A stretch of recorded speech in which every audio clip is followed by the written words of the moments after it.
Hello बच्चों, welcome to motivation classes. कैसे हैं आप सब? ठीक हैं? आप सबों के लिए जो लीड का ये टॉपिक सीरीज चल रहा है, लीड के लिए अलग अलग टॉपिक्स को ला के एग्जाम उसके कुछ क्वेश्चंस कराए जाते हैं, पीवाईक्यू कराए जाते हैं। इसका मेन मोटिव ये है कि आपको बताया जाए कि मॉड्यूलेशन इंस्टीट्यूट लीड के लिए कितना सीरियस है और लीड की तैयारी किस तरह से करा रहा है और आगे किस तरह से आपको कराएगा अगर आप हमारे साथ जुड़ते हो तो आज का जो टॉपिक है ये है लिमिट। अच्छा, ये आपको दिख रहा है क्या? आज का जो ये टॉपिक है लिमिट, कॉन्टिन्यूटी एंड डिफरेंशियबिलिटी, ये कैलकुलस का सबसे एक तरह से पहला चैप्टर है और आपको पता है कि कैलकुलस से सारे डरते हैं। तो आप बस ये देखो कि कैलकुलस को भी कैसे आसान कर दिया जाएगा अगर आप इस तरह से पढ़ते हो। तो मान के चलो आपको कैलकुलस के बारे में बस एक डर है, लेकिन मैंने बता दिया। देखो, पहला चैप्टर क्या है? Limit, continuity and differentiability. ये तीन अलग अलग टर्म आपको बस पढ़ने हैं। तो लिमिट का जरूरत कैसे आया, है ना? लिमिट हम क्यों पढ़ेंगे, फिर वो क्वांटिटी तक कैसे पहुंचा और फिर उसको हम डिफरेंशियबिलिटी, फिर आगे ये और हाँ, सबसे पहला ये क्या है, नंबर 1 पे है, नंबर 2 पे इसके पढ़ेंगे, नंबर 3 पे ही है। इसे आप समझ जाओगे तो ही आप इसे समझ पाओगे, फिर आप इसे समझ पाओगे। और तीनों के बीच में एक अच्छा खासा थोड़ा डिफरेंस भी क्रिएट कर दूंगा ताकि आप कभी भूलो नहीं, है ना? तो हमारे क्लासरूम में जो भी बच्चे हैं उन्हें पढ़ाया जाता है, आपको बस एक छोटी सी झलक दिखाता हूं, ठीक है? तो आप कैलकुलस के इतने जो हार्ड मानते हो जिसे आप, उसे देखो कैसे आसान करते हैं। आ जाओ। तो ये हमारा क्या है, लेक्चर नंबर 1 है, मान के चलो लिमिट का लेक्चर नंबर 1 है। तो इसमें सबसे पहली बात मैं क्या बताऊंगा आपको कि देखिए होता क्या है। फंक्शन से शुरू करते हैं, ठीक है? लिमिट पर आएंगे धीरे धीरे, फंक्शन से शुरू करते हैं। फंक्शन क्या होता है हमारा? F of A to the B. ऐसा आप मानते हो कि फंक्शन ए से बी तक वैलिड है। कैसे वैलिड है कि ए में क्या है हमारा, एक्स वैल्यू आप इनपुट करते जाते हो और उस हिसाब से क्या होता है, वाई हमें वैल्यू मिलता जाता है। अब ये कैसे है कि जैसे देखो एक इक्वेशन है हमारा, y is equal to x square plus 3x plus 5। ऐसा इक्वेशन तो आपने क्वाड्रेटिक में कितनी बार पढ़ा होगा। तो इस इक्वेशन का मतलब क्या है कि जब जब आप x की वैल्यू जैसे 1 रखा, फिर 2 रखा, फिर 3 रखा, फिर 4 रखा, तो 1 पर y की कुछ वैल्यू आएगी, 2 पर y की कुछ वैल्यू आएगी और 3 पर y की वैल्यू आएगी। तो ये फंक्शन जो है a टू द b, ये क्या है, इस रेंज में वैलिड है, ठीक है? जिस हिसाब से a होगा उसी हिसाब से हमारा b मिलता जाएगा। कोई दिक्कत? सही है। आप इसे पढ़ सकते हो, जब एफ एक्स इस टाइप से कोई लिखा हो तो आप इसे पढ़ सकते हो एफ ऑफ एक्स। क्या आप पढ़ सकते हो? F of x. ये भी सही है। यहां पे मैंने बता दिया ए में क्या आएगा, एक्स की वैल्यू आएगी, ए में एक्स की वैल्यू आएगी जो आप यहां रखते जाओगे 1 2 अपने मन से। और बी में क्या होगा, वाई की वैल्यू आएगी, आप रखते जाओगे, जो रिजल्ट आएगा। जो एक्स एक्सिस पे होता है वो डोमेन होता है। अगर आपको मैं इसे थोड़ा सा भी पहले पढ़ाता तो मैं डोमेन, रेंज ये सब बताता, लेकिन एक अभी देख लेते हैं डोमेन। डोमेन क्या होता है एक तरह से, अच्छा आपने, चलो अब तो ट्रिगो के भी नहीं पढ़े हो, ट्रिगो सब में भी डिस्कस हुआ है कि डोमेन क्या होता है। डोमेन होता है कि जिस सबसेट में, जिस एक पर्टिकुलर ब्रैकेट में वो वैल्यू क्या हो, वैलिड हो। जैसे बोलते हैं ना कि आप बस इस यहां से यहां तक वैलिड हो, इसके बाद नहीं वैलिड हो। जैसे आपका घर है तो आप बताते हो कि यहां से यहां मेरा इलाका है, इसके बाद ना इससे पीछे मेरा इलाका है, ना इसके बाद मेरा इलाका है। तो आपने एक डोमेन सेट कर दिया एक्स एक्सिस कि आप बस यहीं से यही वैल्यू रखो, ऐसा नहीं कि कुछ भी वैल्यू रखो। अगर आप देख रहे हो कि अरे हर वैल्यू पे आंसर आ रहा है तो डोमेन क्या हो जाएगा, ऑल रियल नंबर। क्योंकि यहां पर आप कुछ भी रखो तो कुछ ना कुछ आंसर आएगा। तो आप बोल देना कि एक्स जो है हर एकदम रियल नंबर, मतलब -∞ से लेकर +∞ तक के लिए क्या है, वैलिड है। डोमेन हो गया। रेंज होता है उस हिसाब से आंसर आना, अभी फिलहाल के लिए चलो कोई दिक्कत नहीं है। तो हमने देख लिया एक फंक्शन होता है, फंक्शन में ए क्या होता है, बी क्या होता है, एक्स क्या होता है, वाई क्या होता है, इनपुट क्या होता है, आउटपुट क्या होता है। और इसी के बाद थोड़ा सा आगे बढ़ाऊं तो मैं बता दूं कि, अच्छा आगे बताया भी हूं, चलो इतना आपने जान लिया। अब दूसरे में मैं बताऊंगा, मान के चलो यही क्वेश्चन है ना हमारा, y is equal to x square plus 3x plus 5। तो आप क्या करो, इसको क्या बोल दो कि x हमारा क्या वेरिएबल है और y भी हमारा क्या है, वेरिएबल है। ये बात आपको समझ में आ रही है? x भी वेरिएबल है और y भी वेरिएबल है। x में आप क्या करते हो, थोड़ा सा चेंज लाते हो। जैसे 1 से आप 2 पे गए, 2 से आप क्या करो, 3 ले लो, 4 ले लो, 5 ले लो। आप क्या कर रहे हो, x की वैल्यू चेंज करते जा रहे हो। जब आप चेंज कर रहे हो तो क्या अपनी मर्जी से कर रहे हो या किसी के दबाव में आके कर रहे हो, या कोई कह रहा है कि नहीं यार 2 मत ले, 3 मत ले? जिस बच्चे को मैं बोल दूंगा कुछ भी ले लो तो क्या करेगा, हर बच्चा अपने मन से कुछ भी लेता जाएगा। अगर कुछ भी ले रहा है इसका मतलब क्या, वो इंडिपेंडेंट है, किसी पे डिपेंड नहीं कर रहा है, आप कुछ भी ले रहे हो, तो ये हो गया इंडिपेंडेंट। जब आप रखते हो इस साइड तो आंसर आता है, मतलब 1 रखोगे तो एक पर्टिकुलर आंसर आएगा, 1 रखोगे तो कितना आएगा, 1 9 आंसर आ जाएगा, 5 8 9, तो 1 पर 9 ही आएगा, ये बात तो तय हो गई ना, ऐसे तो 9 नहीं आ जाएगा। तो इसका मतलब क्या, y की वैल्यू भी ये भी वेरिएबल था, ये भी वेरी कर रहा है, कभी 9 आएगा, कभी कुछ आएगा, कभी कुछ आएगा, लेकिन ये क्या होगा, डिपेंडेंट, ये क्या कर रहा है, डिपेंड कर रहा है। और इस तरह से क्या हो गया, जैसे ये 3 है, ये 5 है, इस इक्वेशन में ये भी है, तो आप ये है कांस्टेंट, ये फिक्स्ड, ये नहीं बदलने वाला है। तो अलग अलग टर्म को आपने देख लिया। अगला आते हैं F of x to the y, इसमें डोमेन एंड रेंज देखते क्या था। डोमेन मैंने बताया एक्स एक्सिस पे होगा, मतलब all values lies on x axis, x axis पर जब आप x1 रखते हो, 2 रखते हो, ये सब कहाँ है, किसी नंबर लाइन पे तो लाई कर रहा है ना, तो नंबर लाइन पे वो सारी वैल्यू का आप रख दो, जो जो आपने लिया, आपने 100 वैल्यू ले ली एक्स एक्सिस की, सबको क्या करो आप नंबर लाइन पे जाके रख दो। तो यही बोलते हैं कि all value lie on x axis according to this graph is called domain. यहां पर आ जाएगा, डोमेन के अंदर डाल देना। और रेंज में क्या होगा कि जितने भी आंसर आएंगे वाई एक्सिस पे, वाई जब आप एक्स रखते हो तो उस हिसाब से वाई आता है, जब आप एक्स रखते हो तो उस हिसाब से वाई आता है, तो आप क्या करो उसको एक सेट में रख दो, तो वो हो गया आपका रेंज। चलो ये बात हो गई। अब एक एग्जांपल मैंने लॉग के केस में लिया है कि लॉग का ग्राफ ऐसा था, तो एक्स एक्सिस पे देखते हैं कितने वैल्यू आ सकते हैं। एक्स एक्सिस पे मैं देख रहा हूं कि ये ग्राफ ए के बाद तो यहां तक बढ़ता जाएगा, तो हर जगह एक्स एक्सिस को कट कर देगा, ए से आगे तो आंसर आ रहा है। फिर मैंने देखा ये ग्राफ एकदम y को टच करता हुआ आएगा, लेकिन क्या y को कभी टच नहीं करेगा, एकदम उसके पैरेलल चलता जाएगा। तो मैंने बोला 0 से लेकर इन्फिनिटी तक जाओ तो आपको x एक्सिस में यही वैल्यू मिलेगी, इससे ज्यादा वैल्यू आपको नहीं मिलेगी।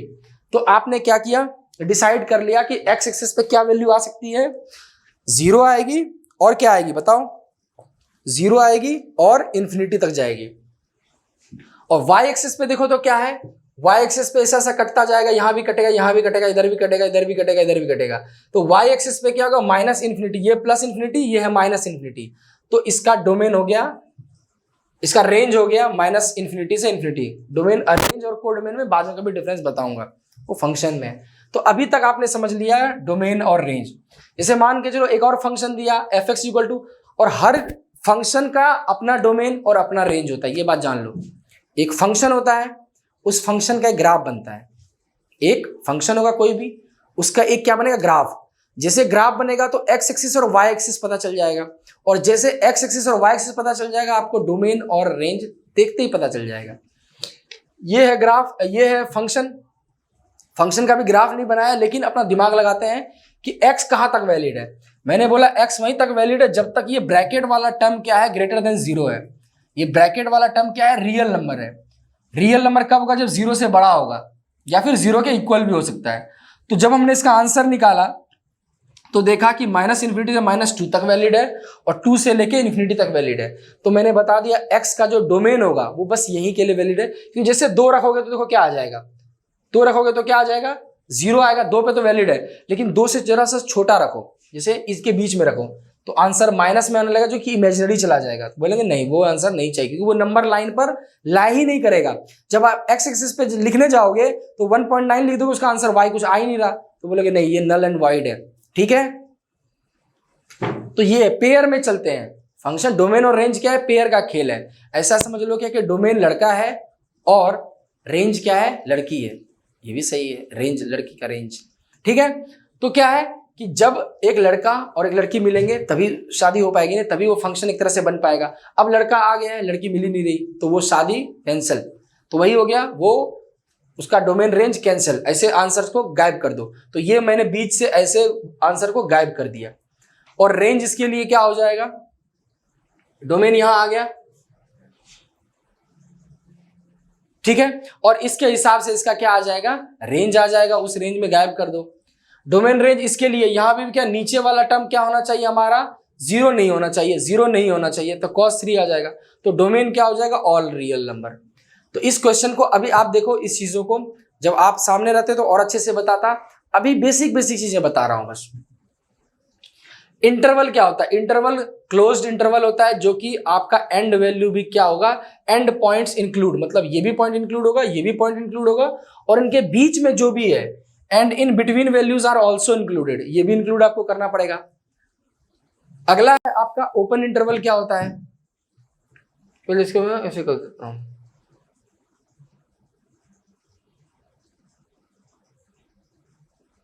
ओपन इंटरवल क्या होता है? ओपन में क्या होता है? लास्ट वाला इंक्लूड नहीं होता, ये end points are not included, मतलब x नहीं माना जाएगा, y नहीं माना जाएगा, लेकिन इनके बीच में जो भी मिलियंस ऑफ वैल्यू, इनके बीच में कितनी वैल्यू हो सकती है? इनफिनाइट, 1.9, 1.99, 1.999, 1.9999, ऐसा इन्फिनाइट तक जा सकता है, सब इसके अंदर वैलिड है।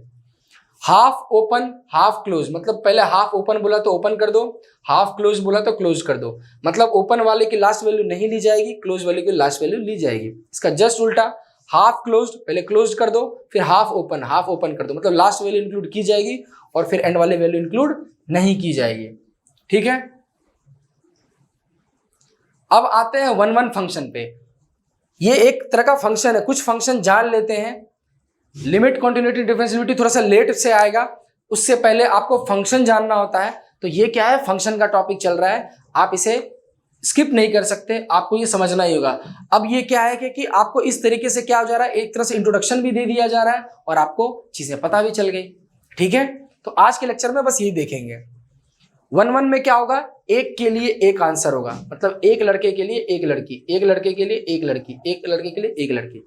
चलो वो छोड़ो, लड़का लड़की इस पॉइंट को किया जाए कैंसिल, बहुतों को दिल दुख जाता है। इसके लिए लेते हैं क्या? एक ताले के लिए एक चाबी, एक ताले के लिए एक चाबी, एक ताले के लिए एक चाबी, एक ताले के लिए एक चाबी। पेयर बनाना है भाई मुझे किसी भी तरह करके। चलो, इधर वाला एक्स एक्सिस डोमेन होता है, इधर वाला रेंज, मतलब जो भी सेट बनाओगे डोमेन और रेंज पे आएगा। मैंने क्या बोला था? एक फंक्शन है, उसका एक ग्राफ है, मान के चलो ये ग्राफ है। तो जब आप कट करोगे तो एक्स एक्सिस पे कुछ वैल्यू ले लो, वाई एक्सिस पे भी कुछ वैल्यू ले लो। तो आप क्या देख रहे हो? एक एक्स के लिए एक ही वाई है और एक एक्स के लिए एक ही वाई है, अलग अलग सेम तो नहीं है। यहां भी वही सीन है, तो इसे इंक्रीजिंग और डिक्रीजिंग फंक्शन भी बोलते हैं। मैनी वन क्या होता है? मान के चलो ये क्या था हमारा, ये क्या है हमारे पास?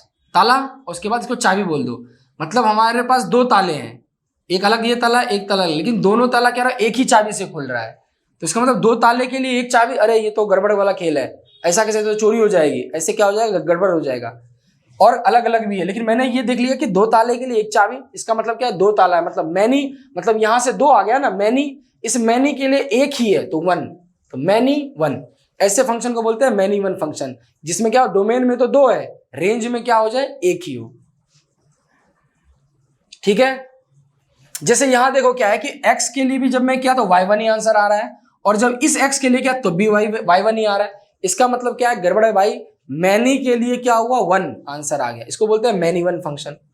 नेमिंग में कुछ नहीं छिपा है, बस उसको आप किसी भी ट्रिक से याद कर सकते हो, तो वो मैं ट्रिक बनाने की कोशिश कर रहा हूं। आपकी अगर समझ में आती तो अच्छी बात है, वरना आप बता दो अगर आपके दिमाग में कोई अच्छा आइडिया है तो।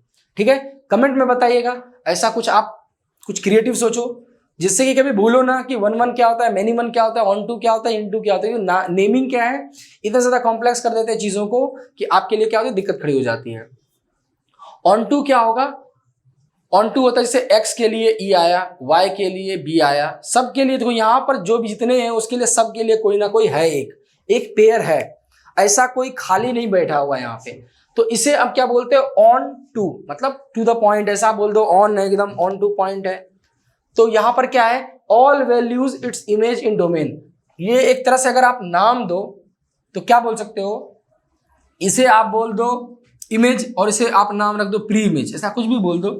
तो इसके लिए एक है, इसके लिए एक है, इसके लिए एक है, मतलब यहां पर जितने भी हैं सबके लिए है, इनमें से कोई खाली नहीं बैठा है, तो ये ऑन टू। लेकिन अगर कभी ऐसा हो जाए कि एक बेचारा खाली रह जाए, इसके लिए कोई है ही नहीं यहाँ पेयर, तो इसको बोलते हैं इन टू। सिंपल सा बात है। ठीक है, तो ये था आपका एक तरह से पहला लेक्चर, और इसमें आपने मेनली बहुत सारी चीजें देख ली। डोमेन क्या होता है, 1-1 क्या होता है, मैनी वन क्या होता है, इंटरवल क्या होता है, और फंक्शन क्या होता है, और किस तरह से आप डोमेन किस तरह से चीजों को आप डिसाइड करते हो। ठीक है, अब जैसे लेक्चर 2 देखते हैं। लेक्चर 2 भी आप देखेंगे। तो ऐसा करेंगे, नेक्स्ट लेक्चर में हम क्या करेंगे, कभी लेक्चर 2 को डिस्कस करेंगे, ठीक है। आज के लिए यही है, मिलते हैं नेक्स्ट लेक्चर में। Thank you. और आप क्या करो, जो भी इसके वीडियो के डिस्क्रिप्शन में क्या है, एक लिंक दिया हुआ गया है आपको क्वेरी फॉर्म का, तो आप सैटरडे को क्या कर सकते हो, आप इनरोल करो, उससे हमें पता चल जाएगा कितने बच्चे इंटरेस्टेड हैं और उस हिसाब से हम सीट बुक कर लेते हैं। तो जो भी फर्स्ट 50 स्टूडेंट को मैंने बताया हुआ है उन्हीं को बुलाया जाएगा सबसे पहले डेमो के लिए, और डेमो बिल्कुल फ्री है, और आप आइए क्लास में एक्सपीरियंस लीजिए, ठीक है। घर में बैठने से अच्छा है कि आप कुछ अपनी लाइफ की जो चीज़ें इंपॉर्टेंट चीज़ें उसको इस तरह से क्या करो, एक्सप्लोर करते रहो, ठीक है। आइए, आपका इंतजार रहेगा। Thank you.